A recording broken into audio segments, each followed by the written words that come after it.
मोहब्बत की हवा और मेडिकल की दवा इंसान की तबीयत बदल देती है। चारों ओर नजरों घुमा कर देखो, मोहब्बत और दवा कैसे इंसान को बदल देती है। आप जब ज्ञान चक्षु में दुनिया को दिखेंगे तो ये मानव का क्या है चाहत, गूगल सर्च की तरह अंत में रिजल्ट आएगा। चाहकर भी लोग न छोड़ सकते हैं ये दवा और मोहब्बत। नमस्कार, मैं सुरेंद्र कुमार आपको हार्दिक स्वागत करता हूँ ऐसा एक मेडिकल चैनल को, जहां आम आदमी मेडिकल संबंध में विशेष ज्ञान पाकर सचेतन भरा जिंदगी बिता पाएंगे। वास्तव में मेडिकल नॉलेज कोई एक व्यक्ति अलग व्यक्ति को शेयर करना विरल है, क्योंकि ये ज्ञान बहुत खर्चा और साधना के बाद व्यक्ति को प्राप्त होता है। इसीलिए मेडिकल ज्ञान को एक्सपर्ट पर्सन आम आदमी को प्रदान नहीं करते हैं, जिसके कारण मेडिकल संबंध में ज्ञान न रहने के कारण आम आदमी ठग की शिकार और धन हानि का शिकार होना दिखने को मिलता है।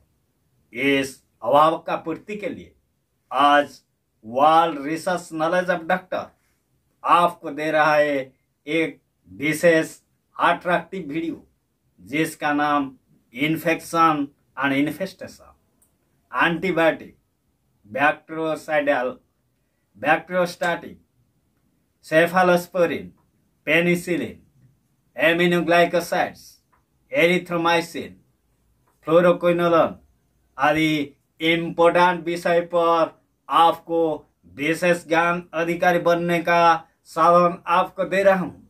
आशा है कि यह आम आदमी, medical personnel, medical student, paramedical student आदि के हृदय में एक विशेष स्थान बनने के लिए कामयाब बन पाएगा।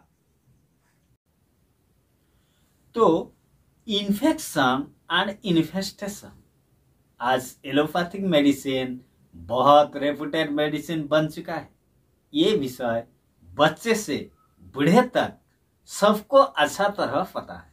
तो ये मॉडर्न थेरापी को इतना सम्मान मिलने के पीछे मॉडर्न थेरापी का एंटीबायोटिक और सर्जरी का उपयोग सबसे महत्वपूर्ण है, जो कि असंभव चीज को संभव करने में अवदान विशेष गुरुत्वपूर्ण है।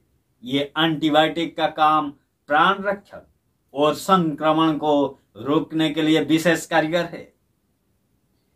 इसको समझना भी एक व्यापक विषय है।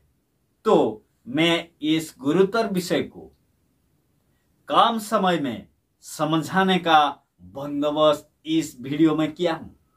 कृपया ध्यानपूर्वक देखें और वीडियो को बार बार रिव्यू करने से आपको अच्छा तरह समझ में आ पाएगा। तो आइए इस एंटीबायोटिक के ऊपर भरपूर ज्ञान प्रदान करने वाला वीडियो को स्वागत करके इसके ऊपर विशेष ज्ञान का अधिकारी बनने का तरीका को अपनाएंगे।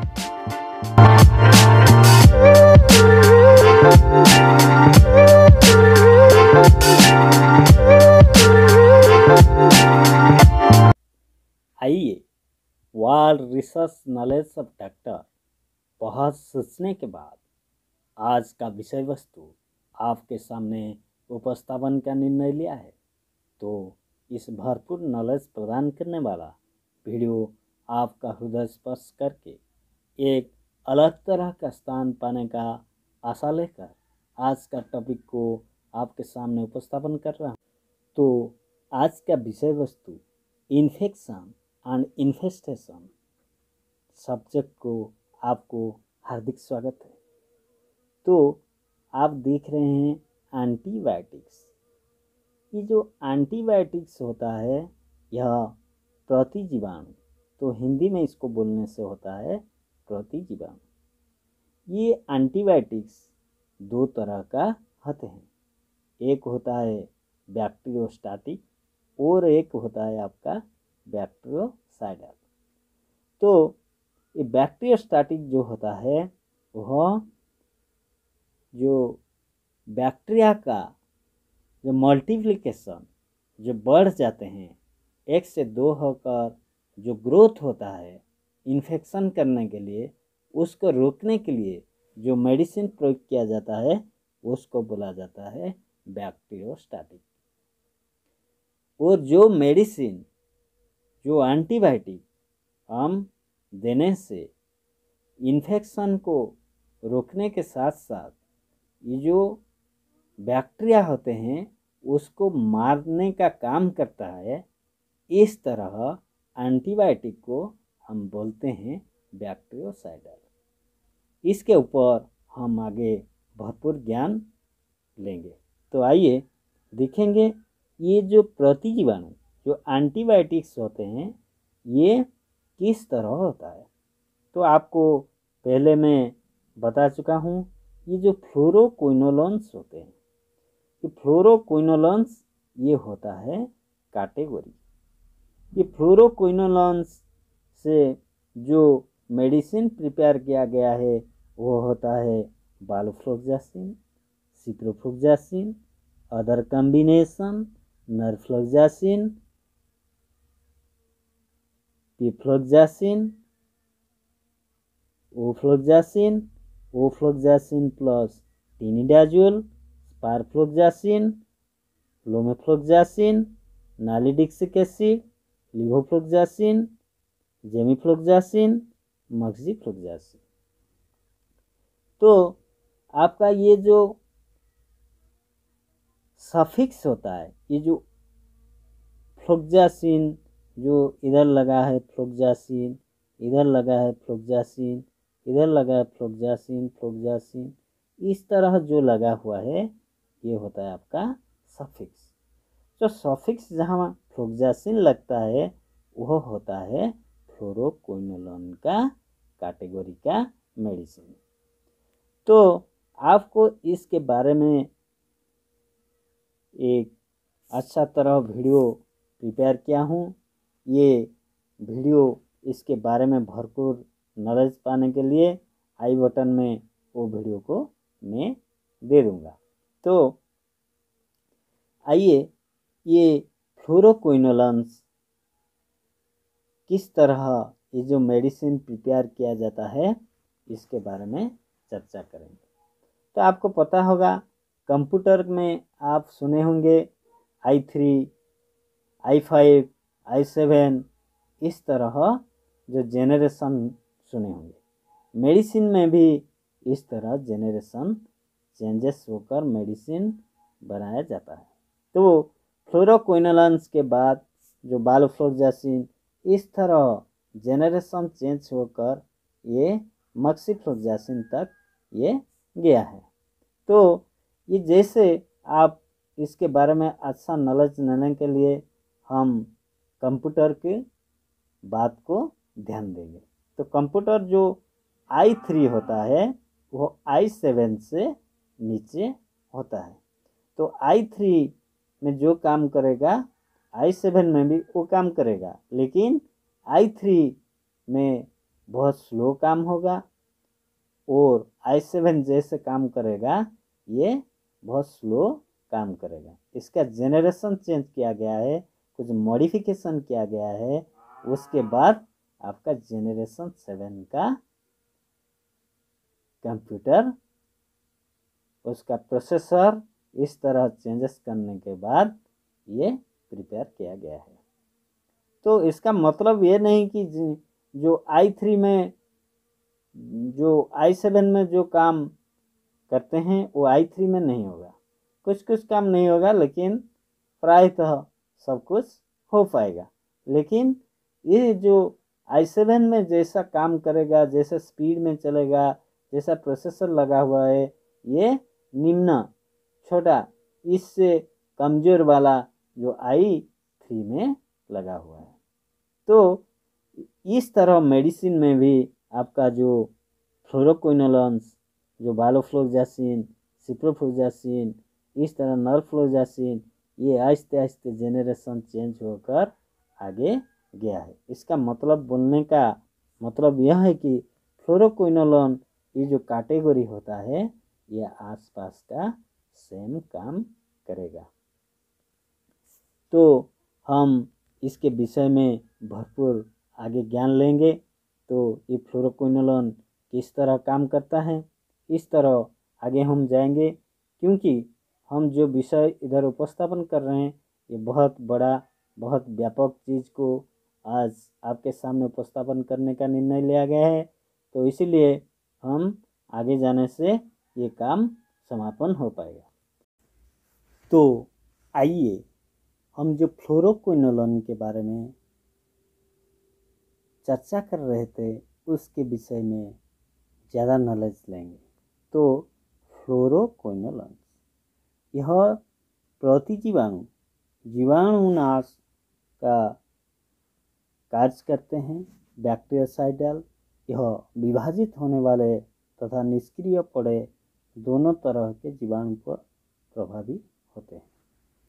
तो ये जो फ्लोरोक्विनोलोन ये आपका बैक्टीरियासाइडल है। तो बैक्टीरिया को मारने का काम ये करता है। तो एक होता है, आपको पहले मैं बताया था, एक बैक्टीरियोसाइडल और एक होता है बैक्टीरियोस्टैटिक, लेकिन ये जो फ्लोरोक्विनोल ये बैक्टीरियोसाइडल है। तो ये क्या करता है, तो जो हमारा जो बैक्टीरिया रहते हैं हमारा शरीर में, जब बैक्टीरिया ग्रोथ करते हैं तब ग्रोथ करने के लिए यह विभाजित होने वाला तथा निष्क्रिय पड़े दोनों जीवाणु पर प्रभावी डालते। तो ये जीवाणु ज़्यादा संख्या में मल्टीप्लिकेशन होने के लिए विभाजित होना बहुत जरूरी है। तो ये विषय को सबसे अच्छा नॉलेज लेने के लिए आपको डीएनए के बारे में पता करना पड़ेगा। तो ये डीएनए के बारे में हम आगे चर्चा करेंगे। तो ये दोनों तरह का जीवाणु पर प्रभाव डालता है। एक होता है जो विभाजित होने वाला, जो विभाजित जो होते हैं वो जल्दी ग्रोथ जल्दी स्प्रेड हो जाते हैं। इस तरह जो जीवाणु रहते हैं, जो बैक्टीरिया रहते हैं, उसको अबॉलिश करने के लिए ये फ्लोरोक्विनोलोन का यूज होता है। तो ये जीवाणु पर प्रभावी होते हैं। तो और एक ऐसा भी जीवाणु होते हैं, ऐसा भी बैक्टीरिया होते हैं जो कि निष्क्रिय पड़े रहते हैं, जैसे जीवन नहीं इस तरह निष्क्रिय रहते हैं, लेकिन बाद में वह इन्फेक्शन कर देते हैं। तो इस निष्क्रिय वाले जीवाणु को अबॉलिश करना कठिन कार्य है। तो इस तरह निष्क्रिय पड़े रहने वाला बैक्टीरिया को भी ये फ्लोरोक्विनोलोन अबॉलिश कर सकता है।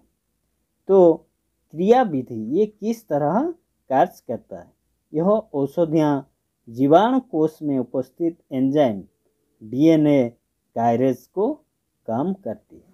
तो आपको बताया था एक विभाजित, तो डीएनए क्या काम करता है, डीएनए जितना जीव रहते हैं, जितना जीव रहते हैं उस तरह जीव की तरह दूसरा, जैसे हमारा स्पर्म में रहता है और सेल में रहता है, ये किसी भी ऑर्गेनिज्म का गुण को ये धारण करते हैं। उस तरह और एक जीव तैयार करने के लिए ये डीएनए का ज़रूरत होता है। ये जो बैक्टीरिया क्षेत्रों में ये क्या होता है, डीएनए के माध्यम से ये ज़्यादा स्प्रेड करते हैं। एक श्रृंखल तैयार होता है, उस श्रृंखल में वह बहुत मल्टीप्लिकेशन होकर ये ज़्यादा ग्रोथ हो जाते हैं। तो इस श्रृंखल को